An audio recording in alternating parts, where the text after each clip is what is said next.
안녕하세요. 저는 60대 후반이고 누군가의 시모가 될 뻔했던 아줌마입니다. 우리 아들이 아직 결혼을 못했어요. 이전에는 결혼 정년기에 결혼해서 손주 낳고 행복하게 사는 걸 보고 눈 감는 게 소원이었는데 지금은 그저 아들이 큰 병 없이 무난하게 살아주는 게 소원이에요. 당연히 어떠한 계기가 있어서 그렇게 마음을 바꿔먹은 거 맞아요. 지금도 그 아이만 생각하면 기가 막히는데 그 아이도 분명 누군가의 딸일 거란 말이죠. 자식 같아서 마치 딸이라도 생긴 것처럼 잘해줬는데 참 세상에 별사람 다 있다는 걸 깨달았어요. 눈치채셨겠지만 오늘 제 예비 며느리에 대해서 얘기를 해보려고 합니다.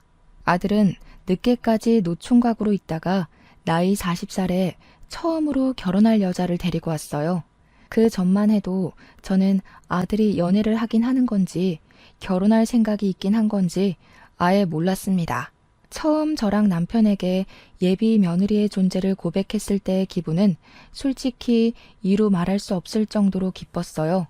그래서 예비 며느리에 대해서 이것저것 많이 물어봤던 것 같은데 가장 기억이 나는 건 아들이랑 나이 차이가 너무 많이 났다는 겁니다. 30살이더라고요. 물론 여자 나이 30살이 결혼하기에 너무 빠른 것도 아니고 어떻게 보면 정년기인데 아무래도 제게 있는 아들이 40살이다 보니까 저한테는 예비 며느리가 너무 어린아이처럼 느껴지더라고요. 왠지 우리 아들에게 시집 오기 아까운 것 같기도 했습니다. 우리 아들이 10살이나 많은데도 모은 돈이 많은 것도 아니었고 집안은 고물상을 해서 생활이 대단하게 넉넉한 것도 아니었고 젊은 여성에게 자랑거리가 될 만큼 잘난 가족들이 아니었거든요. 그래서 아들이 예비 며느리를 인사시킨다고 처음 데려왔을 때 저는 반기기보단 걱정거리를 먼저 쏟아내었어요. 그럴 수밖에 없었던 이유는 어린 며느리가 아깝기도 했지만 나중에 이런 문제들로 우리 아들한테 딴말하거나 자존심을 굽힐까봐 걱정된 마음도 있었거든요. 그런데 예비 며느리는 어린 나이와 달리 생각이 조숙한 아이더라고요. 우리 아들이 노총각으로 길게 있을 수밖에 없었던 건 여자들에게 인기 있는 타입이 아니기 때문이었는데 예비 며느리는 우리 아들이 그동안 일에 열중하고 본인에게 시간을 쏟느라 연애를 못했을 뿐이라고 말을 하더라고요. 그 예쁜 말씨에 저는 예비 며느리로 고민했던 시간이 홀라당 날아가 버렸습니다. 우리 아들을 그렇게 좋게 봐주니 엄마로서 너무 고마울 따름이었어요. 아들이 결혼을 늦게 시작하는 것이 이렇게 착한 아내를 두려고 그랬나 보다 싶은 생각까지 들었습니다. 저는 이왕 결혼을 마음먹었다면 하루빨리 하는 게 좋겠다고 첫인사 때 얘기를 했어요. 상견례 날짜를 빨리 잡자고 했더니 예비 며느리가 내내 웃고만 있다가 처음으로 곤란한 얼굴을 하더라고요. 그러다 하는 말이 자기 부모님이 먼 섬에 있다고 상견례가 어려울 것 같다고 하는 겁니다. 그러니? 그래도 상견례 때 아니면 언제 제대로 인사하고 대화를 해보겠어. 사돈 쪽에서 영 시간이 안 되면 내가 시간 낼 수 있으니 우리 바깥 양반이랑 같이 섬에 가면 돼. 네? 그렇게까지 안 하셔도 되는데. 괜히 제가 피해주는 건 아닌가 몰라요. 상황이 여의치 않으면 상견례 안 하는 집안도 덜어 있다고 해서 그럴 생각이었거든요. 그럴 수가 있나. 식구들 사이에 당연히 상견례는 해야지. 하루만 시간 내달라고 해. 우리가 섬에 찾아가겠다고. 제가 계속 괜찮다고 나는 시간 많고 여유 많다고 했더니 예비 며느리가 끝내 감사하다며 그럼 날짜를 잡아보겠다고 했습니다. 그리고 그때부터 아들과 예비 며느리는 저희 집에 자주 들렀어요. 예비 며느리는 이미 며느리라도 된 것 마냥 집에 올 때마다 이것저것 나서서 하려고 했습니다. 제가 아무리 쉬라고 해도 굳이 제 뒤를 졸졸 따라다니면서 살림을 자처했어요. 어머님, 제가 할게요 하면서 돕는 모습이 얼마나 고맙고 예뻤는지 모릅니다. 원래 애들이 예쁘면 뭐 하나 더 해주고 싶은 게 어른들 마음이잖아요. 제가 예비 며느리를 볼 때면 딱 그런 생각이 들어요. 젊은 사람이 예의도 바르고 행동도 선하고 얼마나 기특합니까? 그래서 저는 언젠가부터 예비 며느리가 좋아하는 음식을 먹이고 좋아하는 반찬을 만들어 싸주었어요. 예비 며느리가 혼자서 자취를 하는데 젊은 사람이 자취하면서 밥을 옳게 해먹기나 하겠습니까?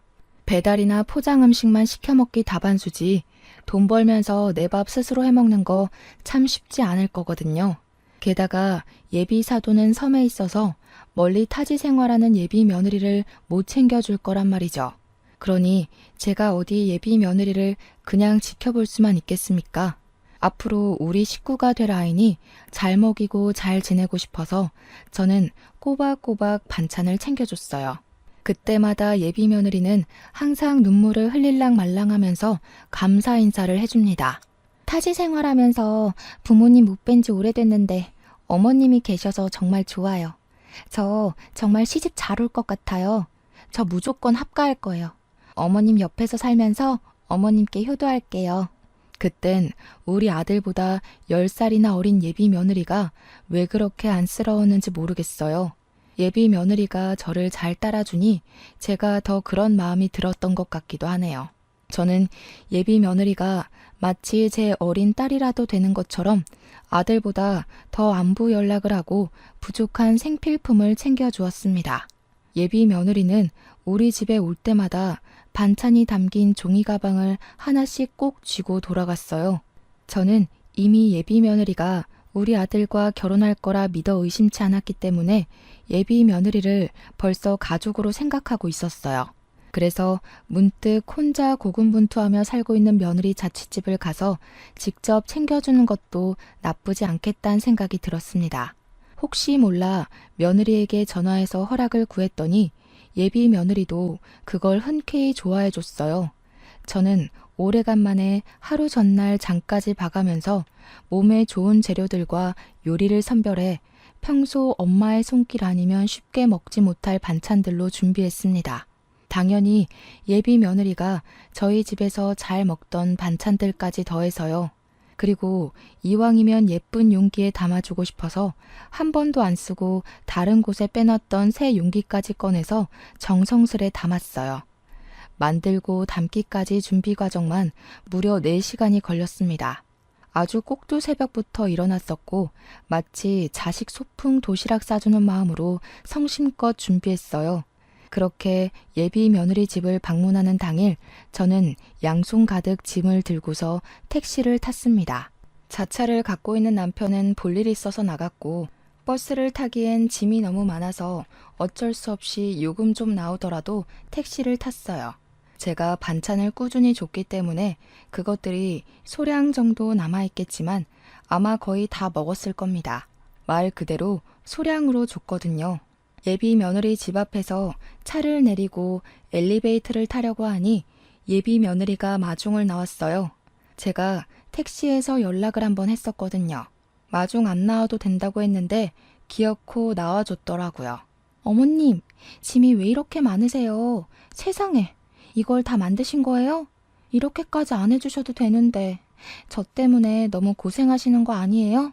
누구 입에 들어가는 건데 이 정도는 해줘야지. 젊을 때 잘 먹고 몸 챙겨야 늙어서 고생 안 하는 법이야. 아들 없이 저 혼자 며느리를 만나는 건 그날이 처음이었습니다. 그렇게 만나니까 한층 더 가족이 된 것 같고 좋긴 하더라고요. 예비 며느리랑 나란히 짐을 들고서 엘리베이터로 올라탔어요. 예비 며느리 집은 상가 건물에 있었는데 시끌벅적한 아래 상가에 비해 위에 딸린 오피스텔은 젊은 사람들이 살기 좋게 아담하고 깔끔하더라고요. 그런데 그렇게 조그마한 곳도 월세가 비싸서 돈 많이 나간다네요. 얼른 결혼해서 합가를 하던 분가를 하던 내 집인 곳에서 살아야 돈이 안 나가는 법인데 그게 좀 걱정이긴 했습니다. 예비 며느리랑 같이 짐을 들고 주방으로 보이는 곳에다 반찬들을 올려놨어요. 자연스레 제가 반찬들을 정리해 주려고 소매를 걷었더니 예비 며느리가 갑자기 저를 막아서더라고요. 오늘 어머님은 저희 집 손님으로 오셨으니까 일하시는 건 안 돼요. 거실에 가 계시면 제가 다 정리해 놓을게요. 아이고 됐다. 내가 어디 시켜 먹을 사람이 없어서 널 시키겠어? 너 고생하라고 이 많은 반찬 싸온 거 아니야. 실은 냉장고가 엉망이라서 어머님한테 보여드리기 민망해서 그래요. 제가 일 때문에 바빠서 집밥을 밤 늦게 먹다 보니까 정리할 시간이 없어서. 아직 결혼 안 한 여자들이면 다 그렇지 뭘. 요즘이 어디 옛날이랑 같은가? 결혼도 안 한 젊은 사람들 워낙 바빠서 살림하기 버거운 거 누가 모른다고. 정리 못하는 게 당연한 거야. 괜찮다. 예비 며느리가 하도 딸 같은 마음에 제가 정리를 해주고 싶어서 한 고집을 좀 부렸거든요. 근데 예비 며느리도 저한테 좋은 모습만 보여주고 싶다고 그렇게 사정을 하는 겁니다. 할 수 없이 저는 거실에 앉아서 며느리가 준 커피만 마시며 쉬었어요. 그 사이 예비 며느리는 제가 챙겨온 반찬을 허겁지겁 정리하기 시작했습니다. 곧 제 반찬이 너무 맛있어 보인다면서 이걸로 밥 먹고 싶다고 금세 밥까지 하더라고요. 그 모습이 또 귀여워서 저도 주방 일을 도우려고 슬그머니 다가갔으나 예비 며느리가 워낙 주방 근처도 못 오게 다 대접해 주려고 해서 그냥 두 손 두 발 놔버렸어요. 이참에 예비 며느리 집이나 구경해보자 싶어서 아담한 집을 둘러봤습니다. 오피스텔인데도 작은 베란다가 있길래 나가봤는데 그때 바닥에 웬 속옷이 하나 떨어져 있는 걸 발견했어요. 주워보니까 남자 속옷이더라고요. 뭐 우리 아들이랑 결혼할 사이니까 당연히 예비 며느리 집에 남자의 흔적이 있을 수 있다고 생각했어요. 아무렇지 않게 속옷을 갠 뒤 예비 며느리에게 이 속옷 어디 놔둬야 되냐고 물어봤어요. 그랬더니 예비 며느리가 식사 자리를 준비하다 말고 뛰어와서는 제 손에 있는 속옷을 확 낚아챘습니다. 창피해하는 것 같았어요. 오빠가 두고 갔나 보네요. 이런 모습 보여서 죄송해요. 어머님 오기 전에 나름 청소를 했는데 실수했어요. 죄송할 것도 많다. 나쁜 짓 한 것도 아니고 결혼할 사이인데 뭐 그러니? 눈치 없이 내가 주운 게 잘못이긴 하네. 제가 농담 섞여 얘기를 했는데 예비 며느리는 그게 더 민망했는지 얼굴이 민망해할 뿐이었습니다. 저는 그렇게 예비 며느리와 사이좋게 식사를 하고 차 한잔한 뒤 돌아갈 준비를 했어요.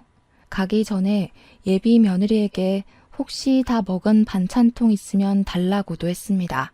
아, 반찬통이요. 아직 다 먹질 못했어요. 거의 다 먹어가는데 제가 씻어서 직접 갖다 드릴게요. 그러니?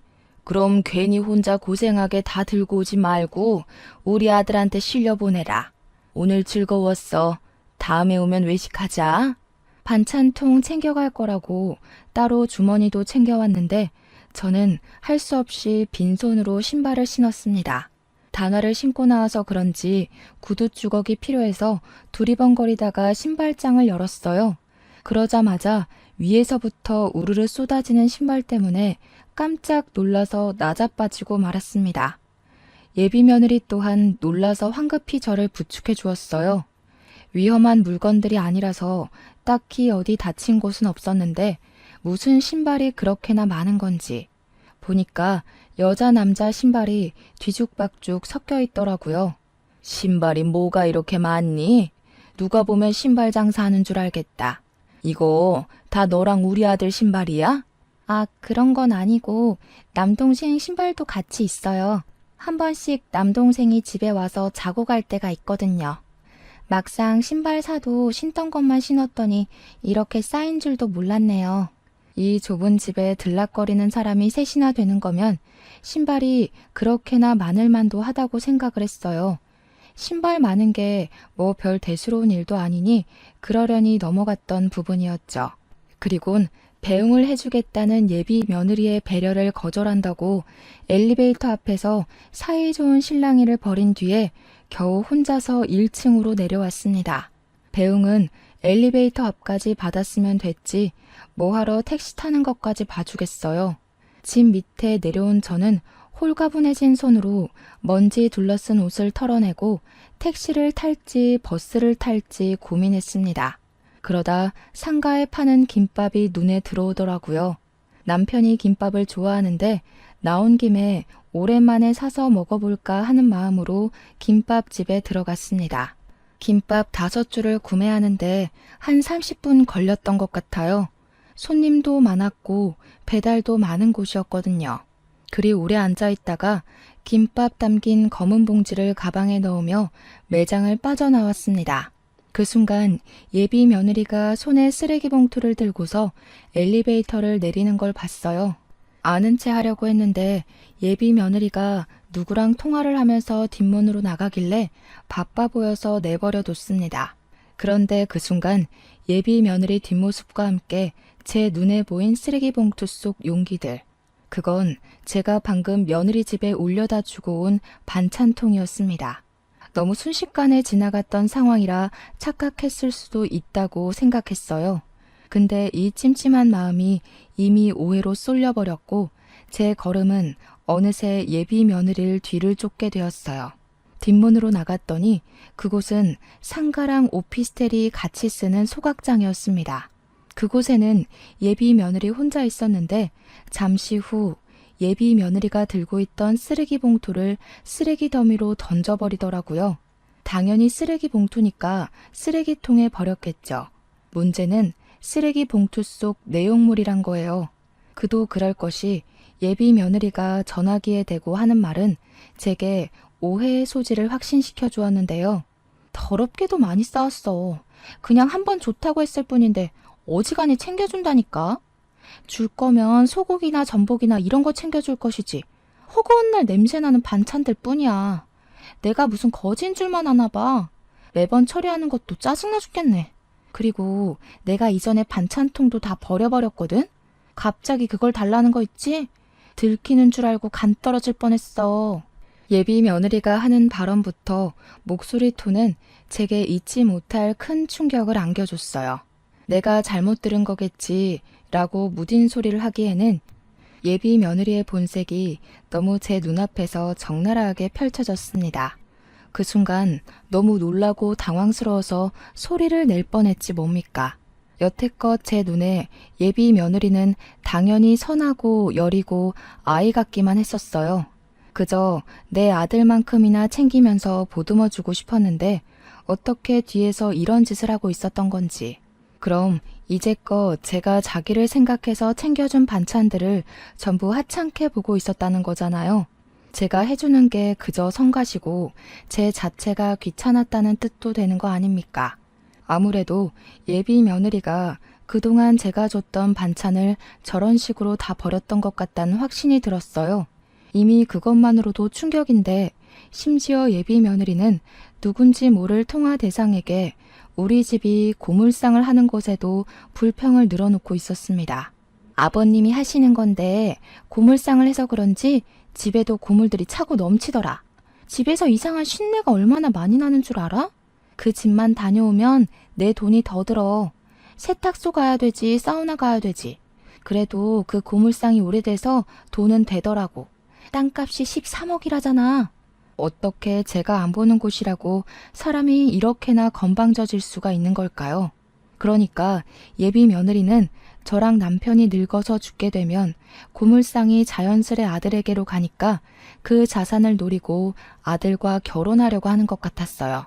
우리 아들이 나이가 좀 있고 순박해 보이니까 일부러 접근을 했나 봅니다. 저는 그런 예비 며느리 모습을 모조리 영상 촬영했고 예비 며느리가 소각장을 빠져나갈 때까지 그 냄새나는 곳에 몸을 숨기고 있었습니다.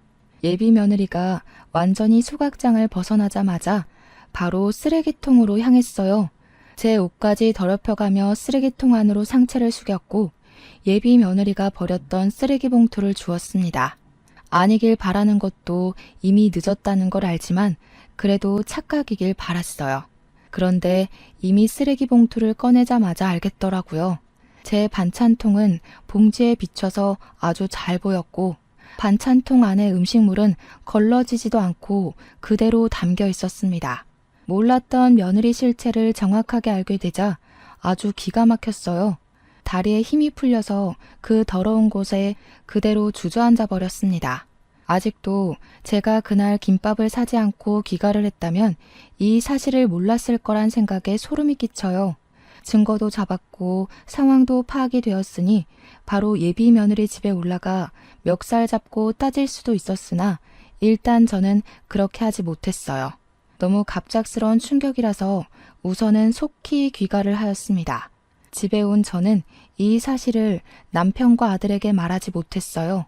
남편과 아들이 당연히 상처를 받겠지만 우리 가족이 상처받는 것보다 더 걱정되었던 건 제가 괜히 어중간하게 이 사실을 들췄다가 불려우 같은 예비 며느리가 홀랑 빠져나갈까 싶어서였어요.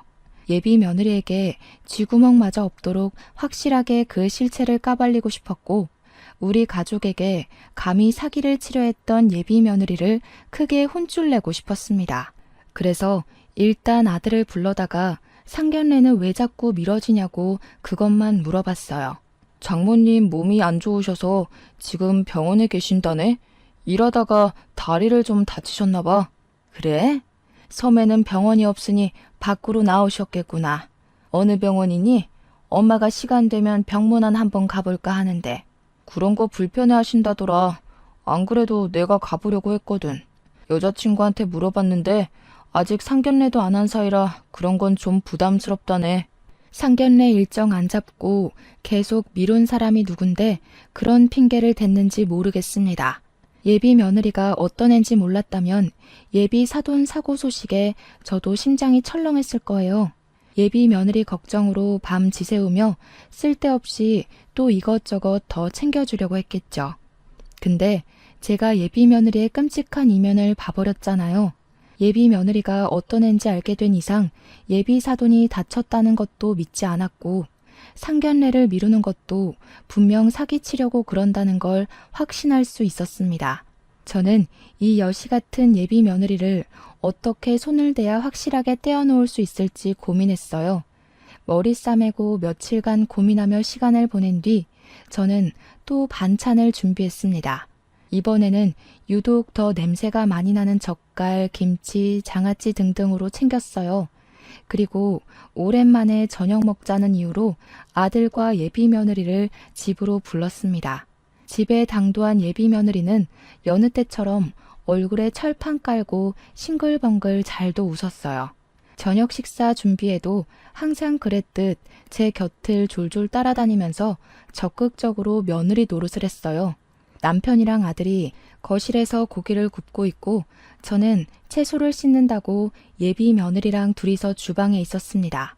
예비 며느리를 계속 보는데 제가 실체를 알고 있어서 그런지 사근사근 웃는 얼굴이 주먹을 날리고 싶게 생긴 줄은 그날 처음 알았어요.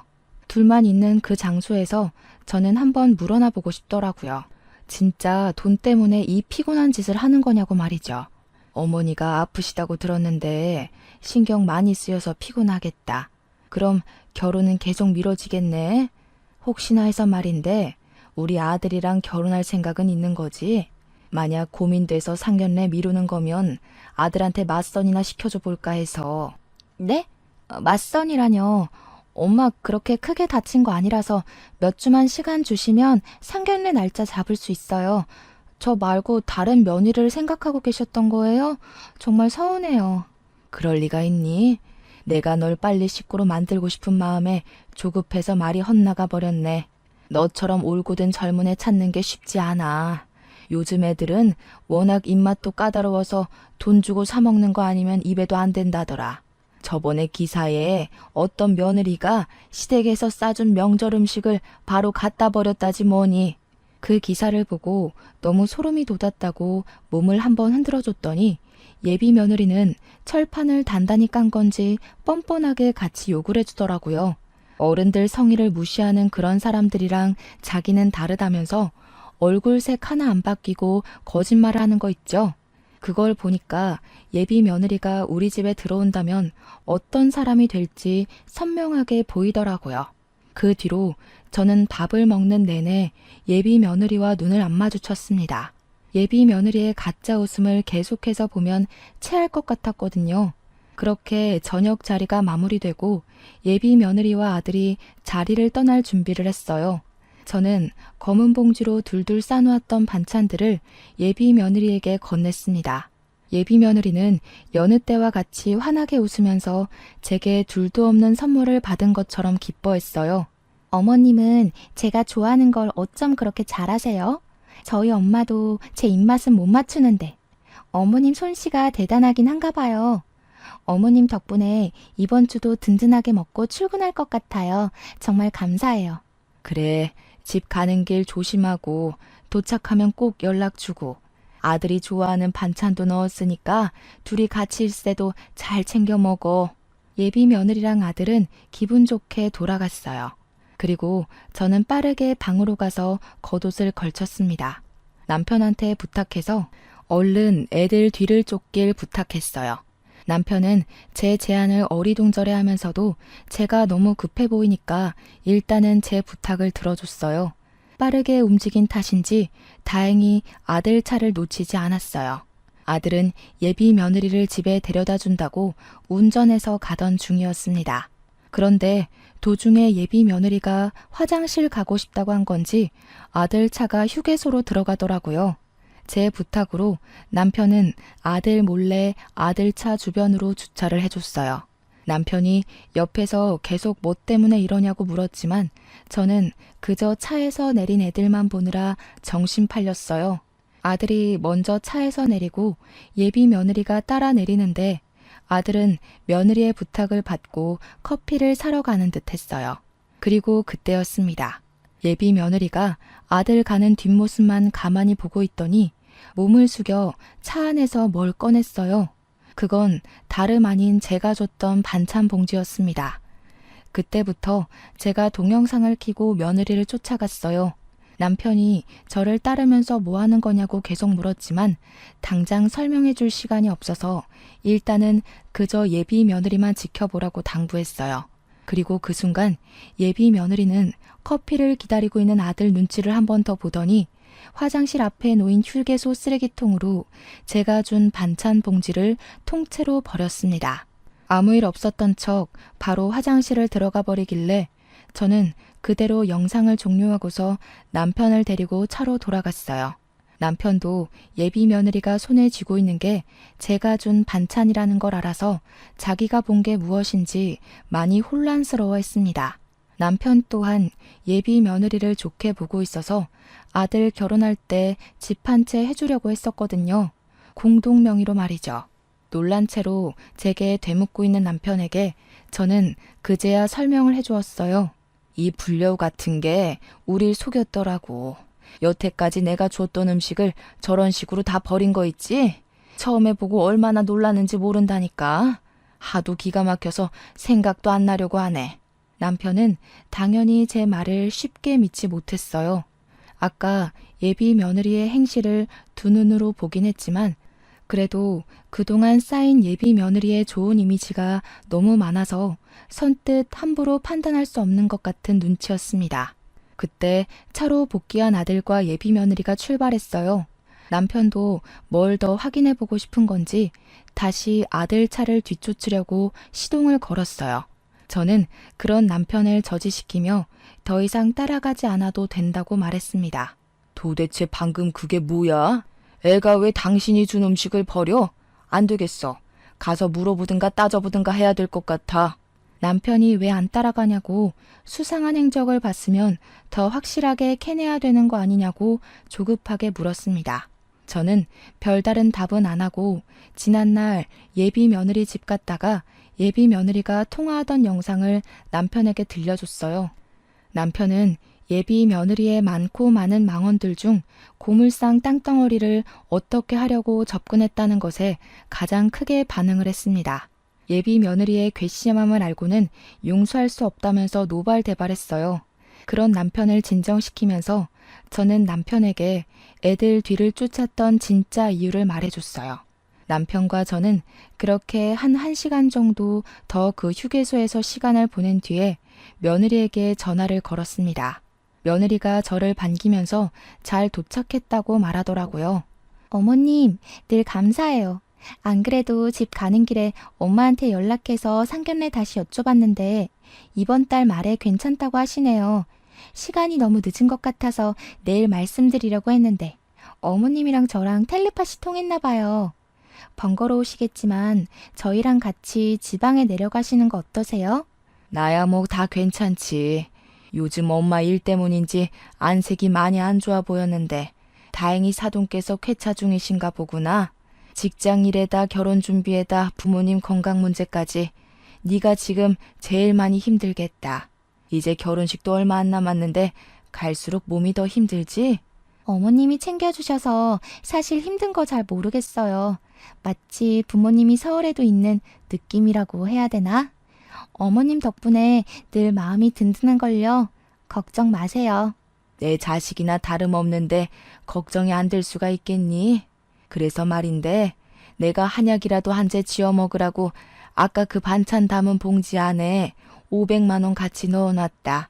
아들한텐 비밀이니까 혼자 약 좀 해먹어. 순간 수화기 너머로 예비 며느리의 당황스러운 숨소리가 들렸습니다. 대답이 없길래 여보세요? 하고 한마디 던져줬더니 그제야 애써 괜찮은 척 제게 감사 인사를 하더라고요. 저는 그렇게 예비 며느리랑 통화를 마무리했어요. 그리곤 휴게소에서 예비 며느리가 나타날 때까지 기다렸습니다. 우리 집 자산 때문에 아들한테 접근한 거짓 연인이 분명 그 500만 원 돈에 정신을 놓아서 휴게소로 날아올 거라 생각했거든요. 아니나 다를까 40분쯤 더 지나갈 때였나?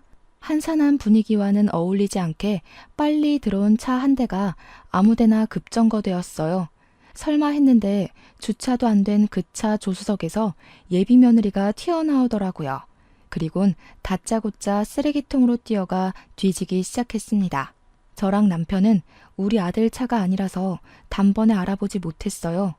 차를 뒤늦게 주차한 사람은 아들이 아니라 처음 보는 남자였는데 예비 며느리와 또래로 정도로 보였습니다. 그 젊은 총각도 뒤늦게 차에서 내리더니 예비 며느리 곁으로 뛰어가 같이 쓰레기통을 뒤지더군요.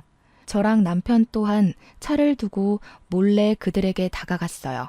예비 며느리가 나타날 때까지 기다리면서 우리는 이미 마음을 굳혔기 때문에 예비 며느리의 유치한 연기에 속을 자비 따윈 버린 지 오래였습니다.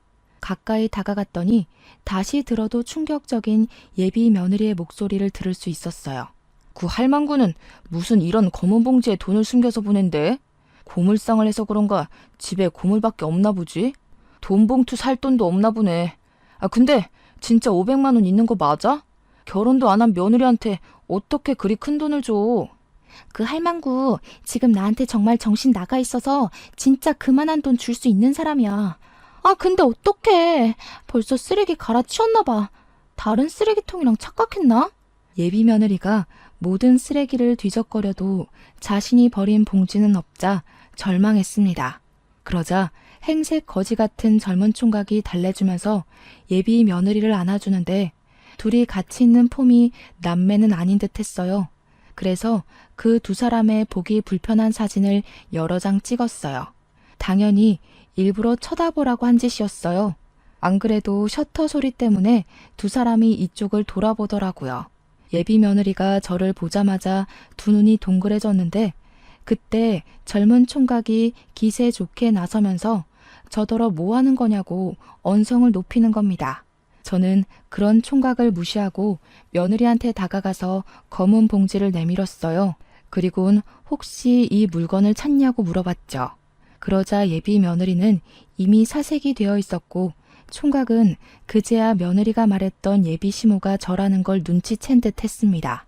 저는 예비 며느리가 이렇게 다시 나타날 거라고 예상을 했기 때문에 아들 차가 떠났을 때 이걸 진작에 주워왔었어요. 어쩜 이렇게 예상을 빗나가지 않게 실망을 시키는 건지. 500만 원을 못 챙겨서 다시 돌아왔나 보구나. 하긴 이 반찬 다 합쳐도 500만 원 값어치는 못하지. 먹기 싫고 더러웠으면 진작 말을 하지 그랬어. 괜히 아까운 반찬값만 날렸네. 어머님, 여긴 어떻게 오셨어요?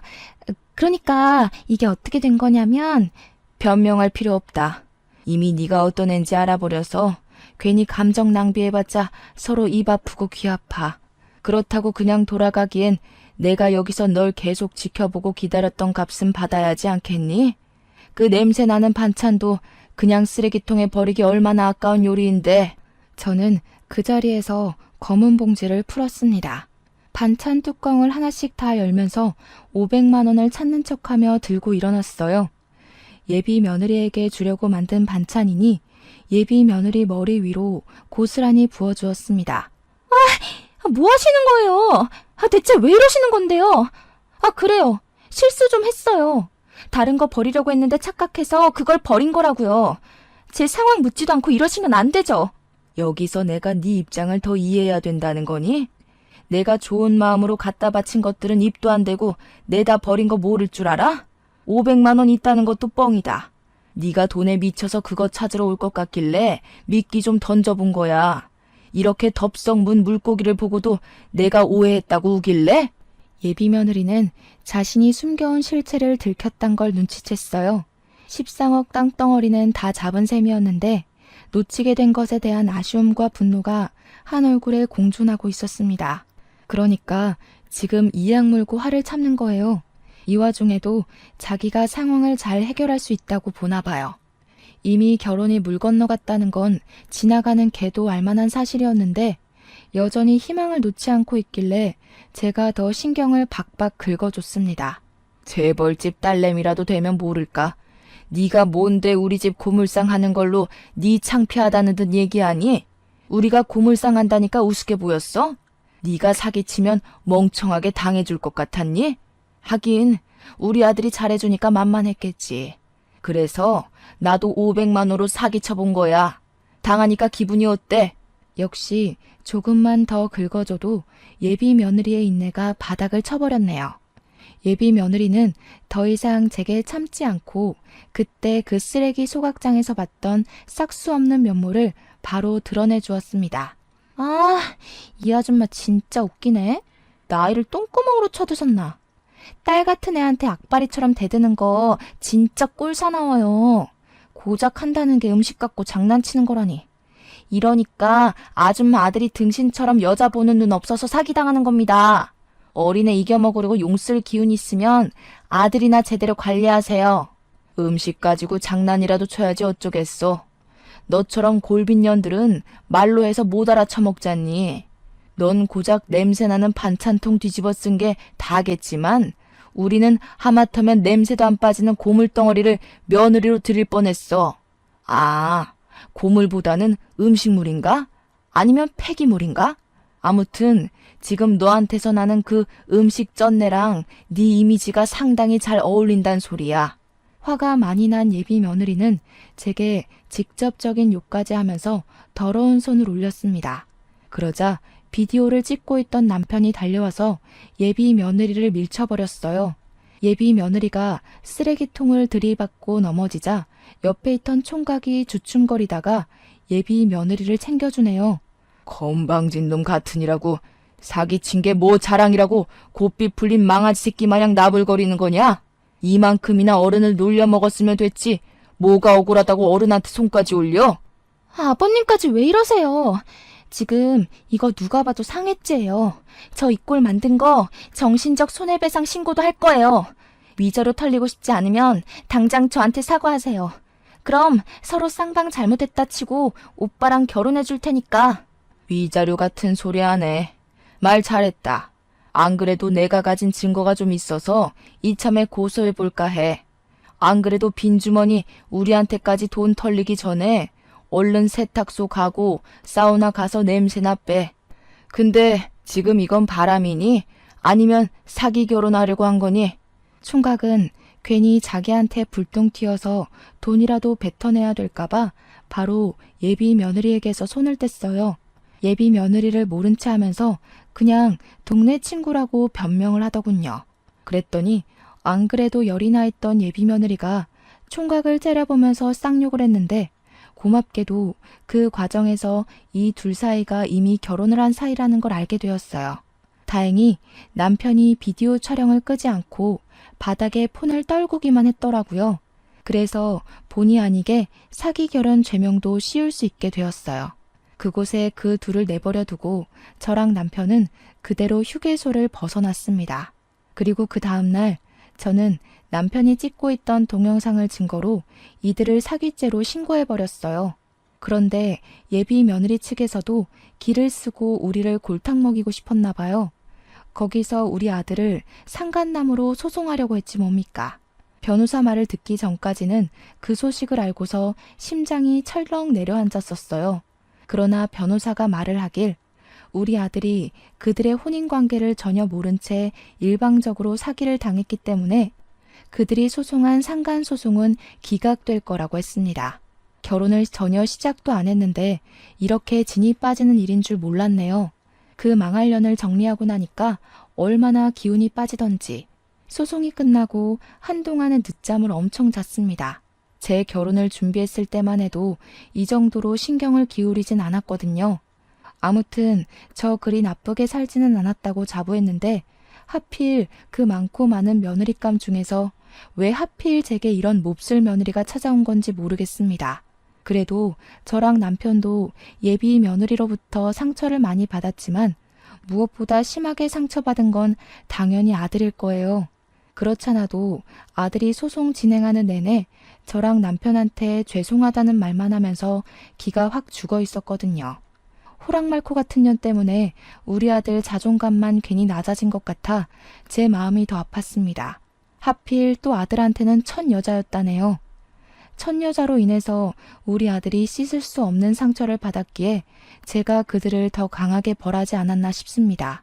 사실 그들이 소송에 질 것 같으니까 뒤늦게야 잘못했다고 무릎을 꿇더라고요. 두 손 두 발 나만하지 않게 싹싹 빌었는데 그 와중에 예비 며느리가 무릎으로 기어가 우리 아들의 다리를 붙들고 애원을 하는 겁니다. 그걸 제가 발로 차버렸어요. 하비는 꿈도 꾸지 말라고 말해준 뒤 제 아들을 데리고 나왔죠. 그 일이 어느덧 5개월 전입니다. 우리 아들은 제법 직장과 집을 오가면서 일상을 회복해가고 있어요. 겉으로는 괜찮아 보이고 또 괜찮다고 말도 하는데 그게 진짠지 아닌지는 아직 모르겠습니다. 한 번씩 아들이 술을 마시고 들어오면 꼭 예비 며느리 얘기를 하더라고요. 그리워하는 게 아니라 그때의 일을 자기 자신의 실패라고 보고는 계속 자책을 한다고 해야 하나? 안쓰러워 죽겠습니다. 우리 아들에게 좋은 며느리감이 나타나서 부디 아들의 상처가 낫길 바랄 뿐이에요. 물론 아들이 결혼 안 하고 혼자 산다고 하더라도 저는 상관없습니다. 그저 아들이 행복하게 지낼 수만 있다면 아들의 인생에 관여하지 않을 거예요. 자녀를 둔 분들은 다 저 같은 마음이겠죠? 제 사연은 여기까지입니다. 긴 글 들어주셔서 너무 감사드려요.